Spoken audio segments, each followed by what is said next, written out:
Oui, c'est plus responsable, c'est plus mature. Et c'est malheureusement ce qu'on n'aime pas faire. On commence par raser les couloirs, on ne répond pas aux mails, on ne répond pas aux messages, on ne décroche pas les appels, on commence pas à jouer à cache-cache. Ce n'est pas intéressant. Ce n'est pas ainsi qu'on bâtit son leadership. Ce n'est pas ainsi qu'on a confiance en toi. Parce que la confiance, elle est dure à gagner et elle est facile à perdre. Donc attention, la confiance est un élément essentiel pour le leadership. Elle se gagne goutte à goutte, mais quand elle doit se renverser, elle se renverse un litre. C'est comme un bidon qui a perdu son bouchon et là, on ne peut plus rien rattraper.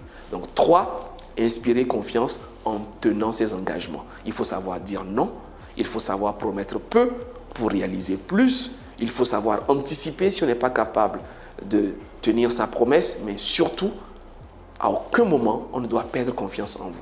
Il faut qu'on puisse dire, si elle t'a promis, elle va le faire.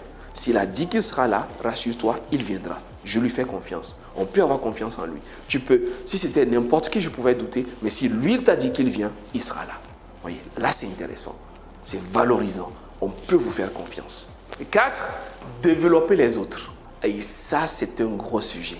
4, quelqu'un qui veut avancer en leadership doit apprendre à s'oublier pour faire grandir les autres. C'est écrit quelque part que le plus grand doit se mettre au service des autres.